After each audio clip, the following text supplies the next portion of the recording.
ఇప్పటివరకు ఎవరైనా మన ఛానల్ని సబ్స్క్రైబ్ చేసుకోకపోతే ఇప్పుడే సబ్స్క్రైబ్ చేసుకోండి. పక్కనున్న బెల్ ఐకాన్ క్లిక్ చేసి ఆల్లో పెట్టుకోండి. నేను పెట్టే లేటెస్ట్ వీడియోస్ అన్ని మిస్ అవ్వకుండా చూడొచ్చు. సెంట్రల్ అమెరికా ప్రాంతంలో ఉన్న ఈస్ట్ హాండురాస్ అనే ఒక ప్రాంతంలో మస్కేటియా అనే ఒక రీజన్ ఉంది. ఈ రీజన్లో ఒక మిథికల్ సిటీ ఉంది. ఆ మిథికల్ సిటీని లా సూడా బ్లాంకా అని పిలుస్తూ ఉంటారు. అంటే స్పానిష్ పదంలో దాని మీనింగ్ ఏంటి అంటే వైట్ సిటీ అని మీనింగ్.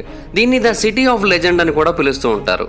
ఒకానొక సమయంలో ఈ ప్రాంతంలో భగవంతుళ్ళని ఎక్కువగా ఆరాధించేవారని, అంతేకాకుండా ఈ ప్రాంతంలో బంగారానికి చెందిన వర్తకం కూడా చాలా ఎక్కువగా జరిగేదని, అప్పట్లో ఎవరైతే ఆ ట్రేడింగ్ ఎక్కువగా చేసేవారో వాళ్ళు ఈ ప్రాంతంలో తమ యొక్క ఆరాధ్య దేవుళ్ళ యొక్క విగ్రహాలని, ఆలయాలని ఏర్పాటు చేసి ఫైనల్గా ఇక్కడ ఒక సిటీని క్రియేట్ చేశారని అయితే తెలియజేస్తూ ఉంటారు. అండ్ ఈ ప్రాంతం యొక్క స్థల పురాణం ప్రకారం ఈ ప్రాంతానికి వచ్చే వాళ్ళలో ఎక్కువ మంది ఒక మంకీ గాడ్ని అంటే వానర దేవుణ్ణి పూజించేవారని అయితే తెలియజేస్తూ ఉన్నారు. నిజానికి అందుకనే ఈ ప్రాంతంలో మనకి వానరాలకి సంబంధించిన స్కల్ప్చర్స్ ఎక్కువగా కనబడుతూ ఉంటాయని కూడా చాలా మంది తెలియజేస్తూ ఉంటారు. అమెరికన్ ట్రావెలర్ అయిన థియోడోర్ మోడీ అనే ఒక పర్సన్ ఈ ప్రాంతానికి సంబంధించిన పరిశోధనని చాలా ఏళ్ల పాటు కొనసాగించాడు. ఆ టైంలో సైంటిస్ట్ అయిన చార్లెస్ అనే ఒక వ్యక్తి కూడా తన రీసెర్చ్ ద్వారా కొంత ఇన్ఫర్మేషన్ ఇచ్చాడు. ఆ ఇన్ఫర్మేషన్ కూడా ఉపయోగించుకొని ఇతను చాలా వరకు దీని గురించి తెలుసుకోవడానికి ట్రై చేశాడు. అండ్ ఇతను తెలియజేసింది ఏంటి అంటే 1940 వరకు కూడా ఈ సిటీ గురించి ఎంతో కొంత ఇన్ఫర్మేషన్ బయట ప్రపంచానికి తెలుస్తూ ఉండేది. కానీ 1940 తర్వాత నుంచి కూడా ఇక్కడికి ఎవరు రావడం మానేశారు, ఈ నగరం గురించి ఎవరు పట్టించుకోవడం మానేశారు. అండ్ ఆ తర్వాత తరాల వాళ్ళకి దీని గురించి తెలియకుండా పోయిందని అతను తెలియజేశాడు. మోడీ తన యొక్క రీసెర్చ్లో తెలియజేసిన విషయం ఏంటి అంటే అతను ఆ నగరానికి వెళ్లే క్రమంలో మార్గ మధ్యంలో ఎన్నో పెద్ద పెద్ద స్వామ్స్ని, ఎన్నో మౌంటైన్స్ని, ఎన్నో రివర్స్ని వీటన్నిటిని దాటుకొని వెళ్లాల్సి వచ్చిందని, సో నార్మల్గా అక్కడికి చేరుకోవాలంటే అంత ఈజీ కాదనైతే అతను తెలియజేశాడు. అందుకనే ప్రపంచానికి ఇది చాలా దూరంగా ఉండి ఉండొచ్చు అని కూడా తెలియజేశాడు. అయితే ఈ ప్రాంతంలో భారీ భారీ డెమోలిష్డ్ స్ట్రక్చర్స్, అంతేకాకుండా పురాతన కాలం నాటి కల్చర్ కూడా ఈ ప్రాంతంలో చాలా ఎక్కువగా కనబడింది అని తెలియజేశాడు.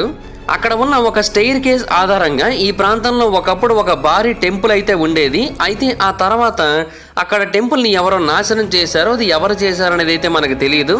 ఆ టెంపుల్ ఒక వానర దేవుడి యొక్క టెంపుల్ అయి ఉండొచ్చు అని అతను తెలియజేశాడు. ఎందుకంటే చుట్టూ ఉన్న స్కల్ప్చర్స్ని బట్టి అతనికి ఆ విషయం అర్థమైందని తన యొక్క రీసెర్చ్లో పేర్కొన్నాడు. ఫ్రెండ్స్, మీరు ఎవరైనా స్టాక్ మార్కెట్లో ఇన్వెస్ట్ చేయాలనుకుంటున్నారా? స్టాక్ మార్కెట్లో మనీని ఇన్వెస్ట్ చేస్తూ ఎక్స్ట్రా ఇన్కమ్ని సంపాదించాలనుకుంటున్నారా? అయితే మీకు ఖచ్చితంగా ఒక డీమాట్ అకౌంట్ కావాలి.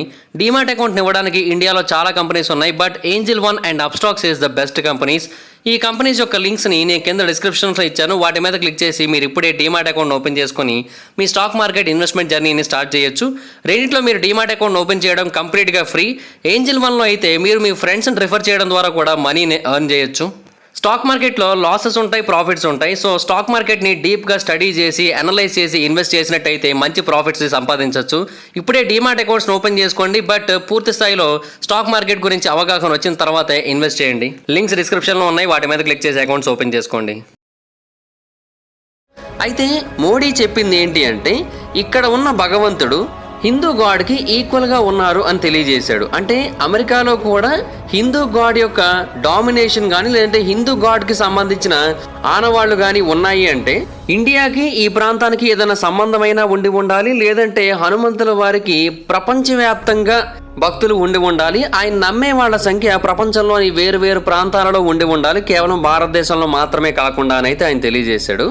అయితే అక్కడ కనిపించిన మెట్ల దగ్గర కూడా కొన్ని వింత వింత ఆకారాలు కనబడ్డాయి. అవి కూడా చాలా పెద్దగా ఉండి అవి కూడా ఏదో విషయాన్ని మనకు సూచిస్తున్నట్టుగానే కనబడుతున్నాయి. అందులో మొదటిదేమో ఒక భారీ కప్ప యొక్క ఆకారంలా కనబడింది, అండ్ రెండోదేమో ఒక క్రోకోడైల్ యొక్క ఆకారంలా కనబడింది. అండ్ మోడీ తెలియజేసిన విషయం ఏంటంటే ఆ సిటీ ఒకానొక టైములో క్రాషియస్ పీపుల్ చేత కొలనైజ్ చేయబడిందని తెలియజేశాడు. వీళ్ళు auto Mongolian language people.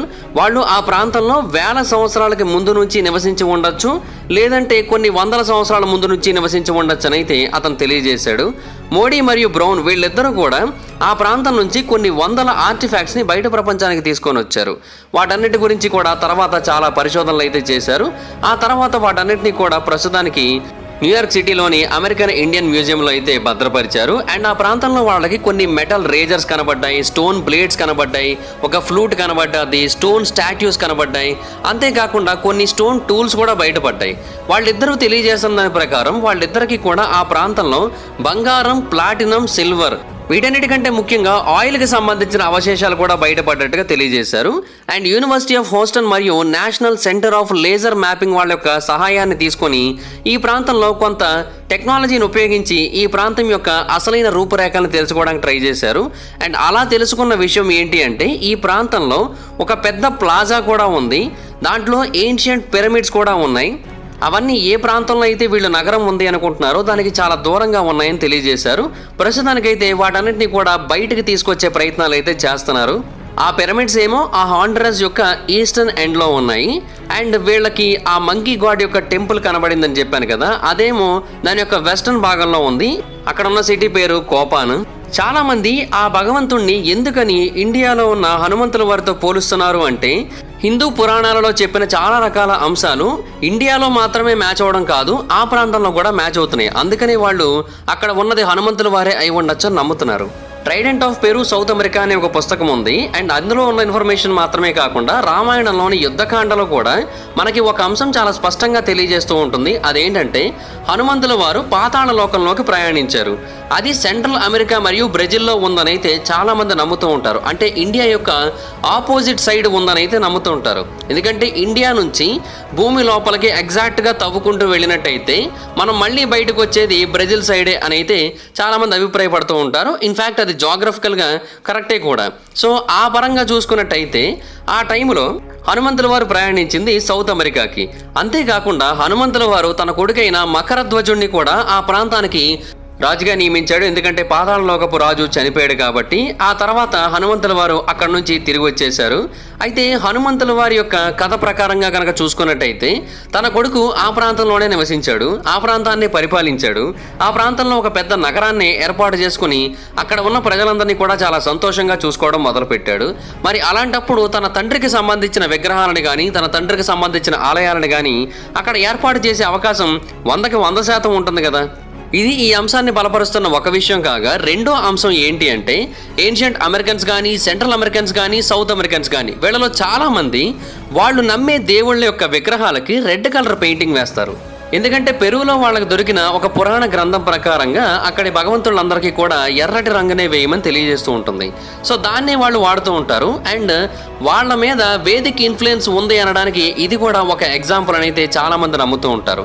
In fact ఎంతోమంది ఆర్కియాలజిస్టులు ఈ ప్రాంతంలో ఎన్నో పురాతనమైన టెంపుల్స్ని కూడా కనుగొన్నారు. వాటిలో ఒక టెంపుల్ అయితే సుమారుగా 5000 సంవత్సరాల క్రితం నాటిది.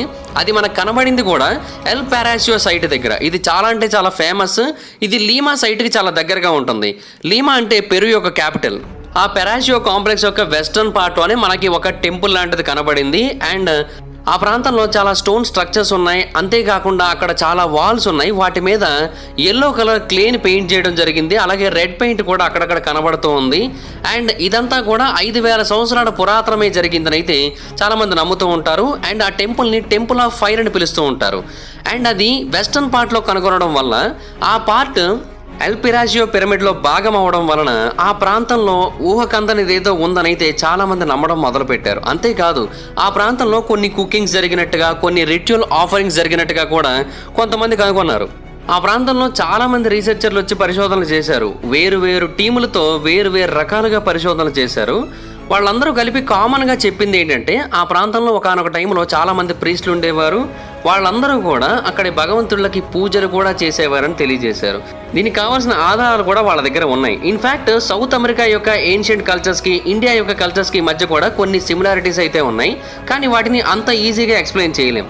ఫర్ ఎగ్జాంపుల్ సెర్పెంట్ అనే ఒక కాన్సెప్ట్ 2 చోట్ల కనబడుతూ ఉంటుంది. కానీ సెర్పెంట్ అనేది ఇండియన్ కల్చర్లో సింబల్ ఆఫ్ పవర్గా, సింబల్ ఆఫ్ నాలెడ్జ్గా చెప్పబడింది. అమెరికన్ కల్చర్లో కూడా సింబల్ ఆఫ్ పవర్గా, సింబల్ ఆఫ్ నాలెడ్జ్గా చెప్పబడింది. కాకపోతే హిందూ కల్చర్లో ఏంటంటే సెర్పెంట్ అనేది డివైన్, అంటే చాలా గొప్పది.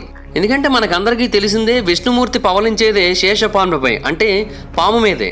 సో ఇక్కడ చాలా గొప్పదిగా చూస్తారు. కాకపోతే సౌత్ అమెరికన్ కల్చర్లో ఏంటంటే సెర్పెంట్ అనేది చాలా పవర్ఫుల్ అయినప్పటికీ కూడా కంప్లీట్గా డిఫరెన్స్ ఉంటుంది. ఇక్కడ ఉన్నట్టుగా కాకుండా అక్కడ సెర్పెంట్ యొక్క ఆరాధన విధానం కానీ అక్కడ సర్పెంట్ని చూసే విధానం కానీ కొంచెం డిఫరెంట్గా ఉంటుంది.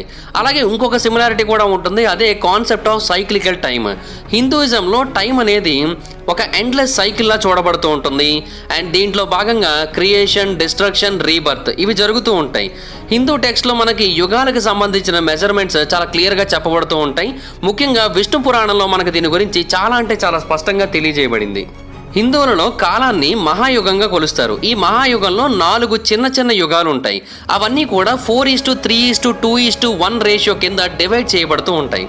మహాయుగంలో ఉన్న 4 యుగాలు ఏంటి అంటే కృతయుగం, త్రేతాయుగం, ద్వాపర యుగం, కలియుగం. అయితే అన్నిటికంటే చిన్న యుగం కలియుగం. ఇది 4,32,000 సంవత్సరాలు మాత్రమే ఉంటుంది. ఆ తర్వాత ద్వాపర యుగం 8,64,000 సంవత్సరాలు ఉంటుంది. త్రేతాయుగం 12,96,000 సంవత్సరాలు ఉంటుంది. కృతయుగం 17,28,000 సంవత్సరాలు ఉంటుంది. ఇవన్నీ కలిపితే ఒక మహాయుగం. ఆ మహాయుగం 43,20,000 సంవత్సరాల పాటు ఉంటుంది. యాక్చువల్గా కృతయుగానికి ఇంకొక పేరు కూడా ఉంది, అదే సత్యయుగం. అయితే ఈ కాలాలన్నీ ఎందుకు చెబుతూ ఉంటారంటే భూమి కేవలం 43,20,000 సంవత్సరాల పాటు మాత్రమే ఉంటుంది. ఆ తర్వాత మళ్ళీ భూమి నాశనం అయిపోతుంది. ఆ తర్వాత మళ్ళీ పుడుతూ ఉంటుంది. ఇప్పుడు ప్రస్తుతం మనం కలియుగంలో ఉన్నాం. కలియుగం అంతమైపోయే టైంకి భూమి కంప్లీట్గా నాశనం అయిపోయి మళ్ళీ తిరిగి పుడుతుంది అనేది హిందూయిజంలో ఉన్న నమ్మకం. అండ్ సౌత్ అమెరికాలో కూడా సేమ్ కైండ్ ఆఫ్ కాన్సెప్ట్ అనేది ఉన్నది. అక్కడ కూడా కాన్సెప్ట్ ఆఫ్ టైం అనేది సైక్లికల్గా ఉంటుంది. అండ్ ఆ సైకిల్స్ అనేవి కొన్నిసార్లు సీజన్స్తో, కొన్నిసార్లు అగ్రికల్చర్ సైకిల్తో కూడా లింకప్ అయి ఉంటుంది. సో అలాగా సౌత్ అమెరికాకి ఇండియాకి మధ్య కల్చర్స్ పరంగా చాలా సిమిలారిటీస్ అయితే ఉన్నాయి. సో అందుకనే చాలా మంది రీసెర్చర్లు ఏమని తెలియజేస్తూ వచ్చారంటే మేబీ ఒకానొక టైంలో ఈ 2 రీజన్స్కి మధ్య చాలా కాంటాక్ట్ ఉండి ఉండొచ్చు అని తెలియజేశారు.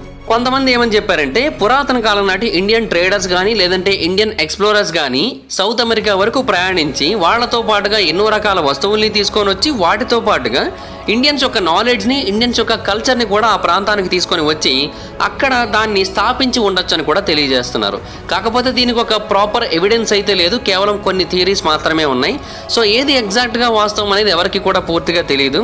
కాకపోతే పురాతన కాలం నాటి హ్యూమన్స్ ఖచ్చితంగా ఒకరితో ఒకరు చాలా ఎక్కువగా కనెక్ట్ అయి ఉన్నారనే విషయం అయితే మాత్రం దీని ద్వారా మనకు అర్థమవుతుందని మెజారిటీ ఆఫ్ ద శాస్త్రవేత్తలు అయితే నమ్ముతున్నారు.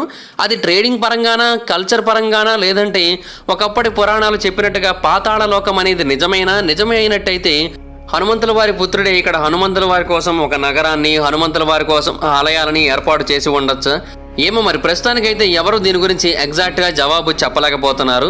మరి ఈ టెంపుల్ ఆఫ్ ఫైర్ గురించి మీరేమనుకుంటున్నారు? అంటే ఇది నిజంగానే హనుమంతుల వారి ఆలయమే అనుకుంటున్నారా, లేదంటే సౌత్ అమెరికాలోని ఏన్షియంట్ కల్చర్కి ఇండియన్ కల్చర్కి మధ్య సిమిలారిటీస్ ఉన్నాయనుకుంటున్నారా, లేదంటే ఇండియన్ కల్చరే అంత దూరం ప్రయాణించి అక్కడ స్థిరపడింది అనుకుంటున్నారా? మీ అభిప్రాయం ఏంటో కింద కామెంట్ సెక్షన్లో తెలియజేయండి. ప్రస్తుతానికైతే ఆ ప్రాంతంలో ఇంకా రీసెర్చర్లు వాళ్ళ యొక్క రీసెర్చ్ని అయితే కొనసాగిస్తున్నారు. దాని చుట్టుపక్కల ప్రాంతాలలో కూడా ఇంకేమైనా దొరకచ్చన్న ఉద్దేశం మొత్తం అన్ని వైపులా కూడా పరిశోధనలు చేస్తున్నారు. మరిన్ని పరిశోధనలు జరిగి మరింత ఎక్కువ ఇన్ఫర్మేషన్ బయటకు వచ్చిన తర్వాత మాత్రమే ఈ నగరం యొక్క అసలైన నిజం, ఆ టెంపుల్ యొక్క అసలైన నిజం మనకు తెలిసే అవకాశం ఉంది.